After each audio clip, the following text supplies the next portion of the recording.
una explicación sobre el origen de la maldad. ¿Qué es el mal?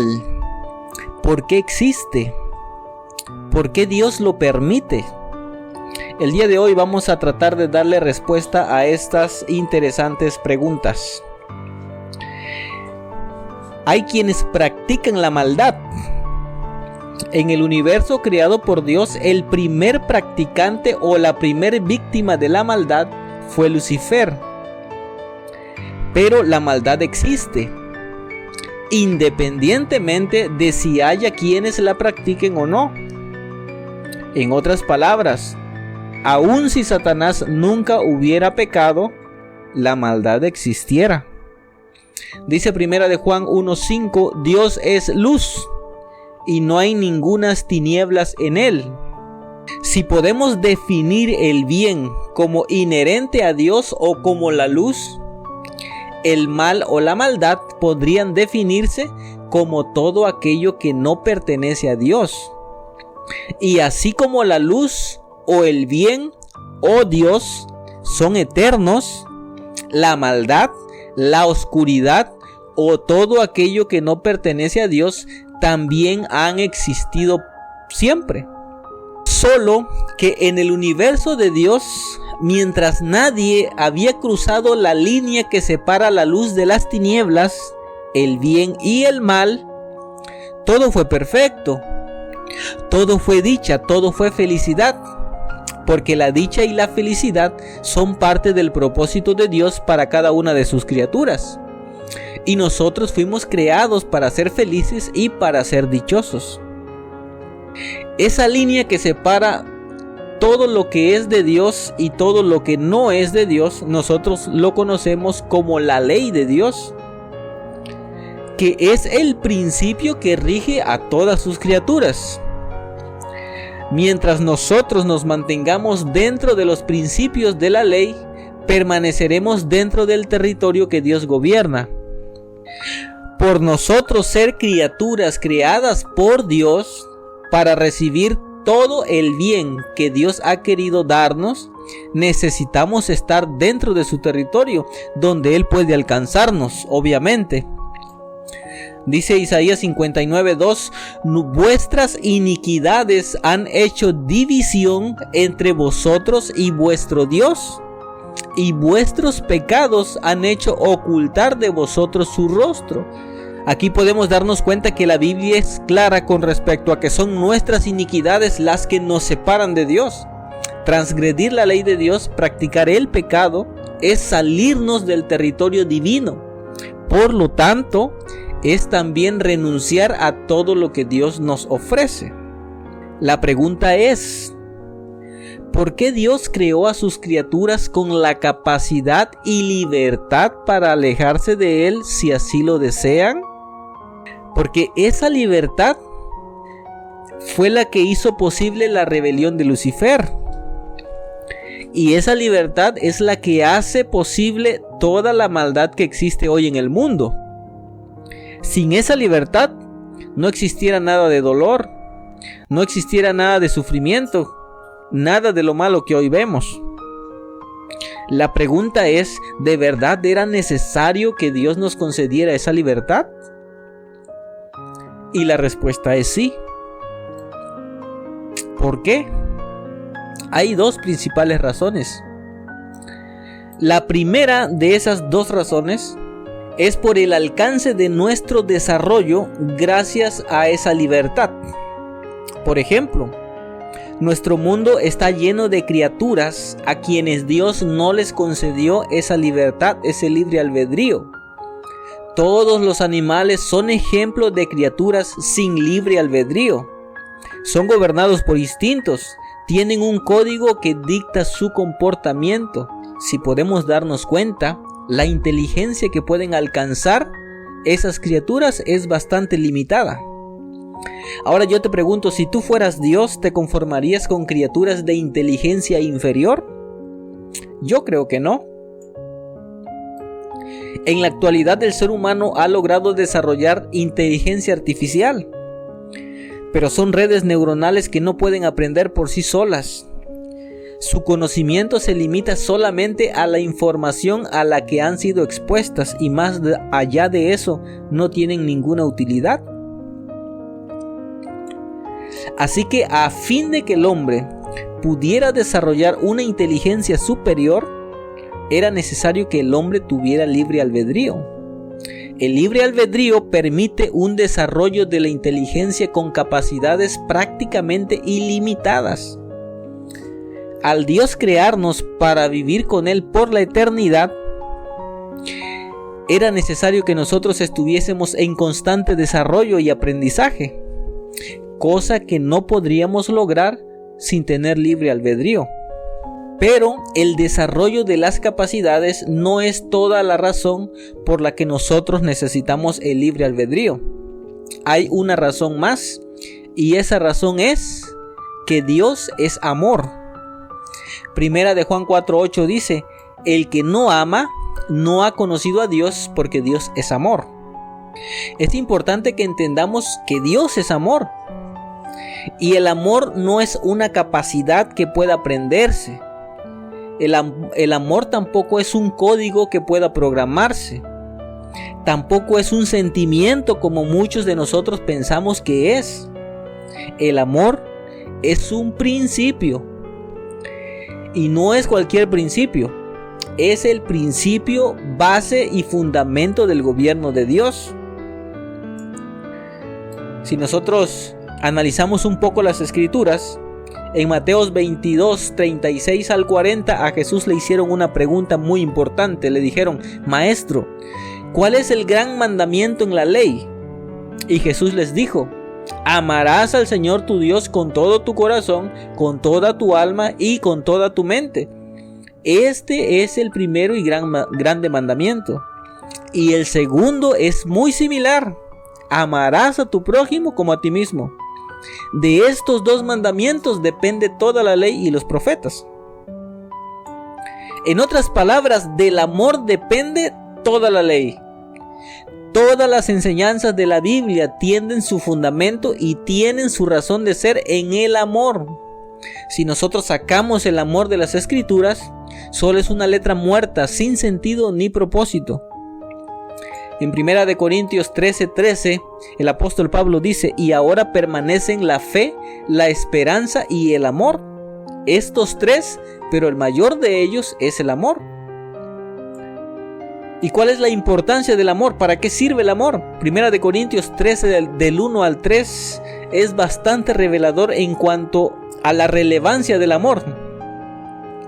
Dice: si yo hablase lenguas humanas y angélicas y no tengo amor, entonces vengo a ser como un metal que resuena o un címbalo que retiñe.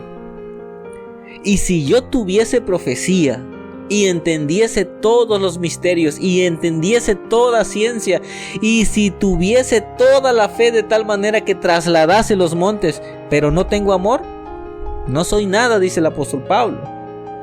Y si yo repartiese todos mis bienes para dar de comer a los pobres, y si entregase inclusive mi cuerpo para ser quemado por causa de mi fe y no tengo amor, entonces tampoco de nada me sirve. Entonces tenemos que entender que el amor es lo que le da valor a cada una de nuestras acciones delante de Dios. No es lo que hagamos, sino con cuánto amor lo hagamos, lo que Dios mide, lo que Dios toma en cuenta. Pero hay algo interesante en el amor, que no se puede programar, sino más bien es un principio con el que debemos elegir vivir. Y esa es la palabra importante: elección. Porque nunca podríamos elegir amar si no tuviésemos libre albedrío. Entonces Dios es amor, y cuando nos creó, nos hizo a su imagen y a su semejanza, dice el libro de Génesis. Y eso implica que deberíamos de tener la capacidad de amar, es decir, la capacidad de elegir. Si no pudiésemos elegir amar, nunca podríamos llevar su imagen y nunca podríamos ser a su semejanza. Sin embargo, esa libertad también implicaba un riesgo de que alguna de sus criaturas en algún momento pudiesen decidir no amar. y ese fue un riesgo latente desde el mismo inicio de la creación de Dios. Pero como Dios sabía que existía esa posibilidad, entonces Dios elaboró un plan en caso de que eso ocurriera. Dice Romanos 16:25, según la revelación del misterio que se ha mantenido oculto desde tiempos eternos. El apóstol Pablo habla de un misterio que se ha mantenido oculto desde tiempos eternos. Dice 1 Corintios 10:7, mas hablamos sabiduría de Dios en misterio, la sabiduría oculta, la cual Dios predestinó desde antes de los siglos para nuestra gloria. Seguimos leyendo Efesios 3:9, dice, y de aclarar a todos cuál sea la dispensación del misterio escondido desde los siglos en Dios, que creó todas las cosas. Colosenses 1:26 dice, el misterio que había estado oculto desde los siglos y edades, pero que ahora ha sido manifestado a sus santos. Esto significa que cuando el diablo se rebeló en el cielo, habían cosas que no podía comprender, y en lugar de confiar en el juicio de Dios, en el criterio divino, decidió rebelarse. Obviamente que Dios tenía un plan por si alguna de sus criaturas se rebelaba, pero no podía andar por allí diciendo, oigan, no deben rebelarse a mis leyes, pero si se rebelan tengo un plan para salvarlos. ¿Por qué no podía andar exponiendo eso? Porque como nosotros podemos darnos cuenta hoy en nuestros días, llevar a cabo ese plan implicaba la muerte de muchas personas. Mucha gente se va a perder como resultado de esa rebelión de Lucifer. Y obviamente que no estaba dentro de los planes originales de Dios que alguna de sus criaturas se perdiera o muriera. Sin embargo, como resultado de este plan de salvación que Dios está desarrollando, que Dios está llevando a cabo, hay muchas cosas que está permitiendo, que a veces los seres humanos no entendemos, pero cuando el conflicto termine, todo el universo creado por Dios sabrá cuáles son las consecuencias de la desobediencia a la ley de Dios. Sabrán que no es porque Dios sea arbitrario que demanda obediencia, sino porque Él es nuestro creador. Y como sus criaturas estamos conectados a su naturaleza. Y desobedecer equivale a romper esa conexión que existe con nuestro Creador. Y sin esa conexión, ¿qué pasa sin esa conexión? Jesús lo explicó. En Juan 15 del 5 al 6 Jesús dijo, yo soy la vid y vosotros son los pámpanos. El que permanece en mí y yo permanezco en él, este lleva mucho fruto. Porque separado de mí nada podéis hacer. El que en mí no permanece será echado fuera como pámpano y se secará. ¿Qué le pasa a un pámpano, a un racimo de uvas si lo desconectas del tronco? Se seca. Es lo que nos pasa a nosotros cuando nos desconectamos de Dios, nos secamos. La rebelión, la desobediencia nos separa, nos desconecta de Dios y como consecuencias somos como pámpanos cuyo final, cuyo destino no es otro más que el de secarse. Por eso dijo Jesús, será echado fuera como pámpano y se secará, y los recogen y los echan en el fuego y arden. Entonces, como podemos darnos cuenta, todo este contexto de esta lucha entre el bien y el mal forma parte de algo que Dios ha permitido con un plan, con un propósito, pero no era parte de su plan original. Es parte de un plan B, de un plan de emergencia que Dios había desarrollado en caso de que se suscitara un evento como el que se suscitó con Lucifer. Somos parte de un plan B. Somos parte de la solución a un problema. Y somos parte de la revelación de un plan que Dios había tenido oculto desde tiempos eternos. En Juan capítulo 9, versículos del 1 al 3, nos relata la Biblia que al pasar Jesús vio a un hombre ciego de nacimiento.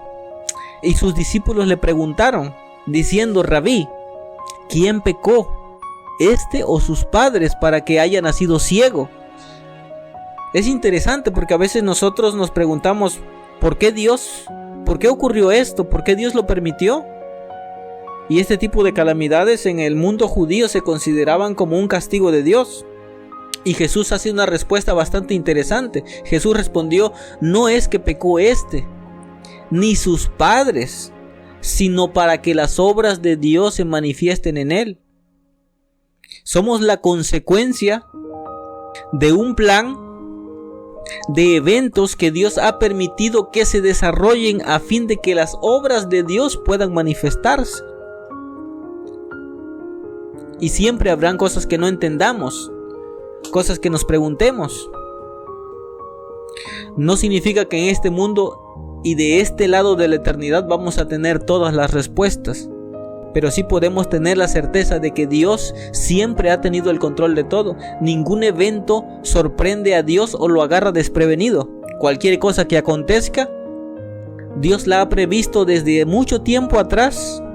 Ha considerado todas y cada una de las consecuencias que se puedan desarrollar y forma parte de un plan perfecto que algún día Dios se va a deleitar en mostrarnos y revelarnos cuál era su plan, cuál era su propósito y cómo su mano nos fue guiando paso a paso a fin de conducirnos por el camino que Él deseaba que nosotros fuéramos.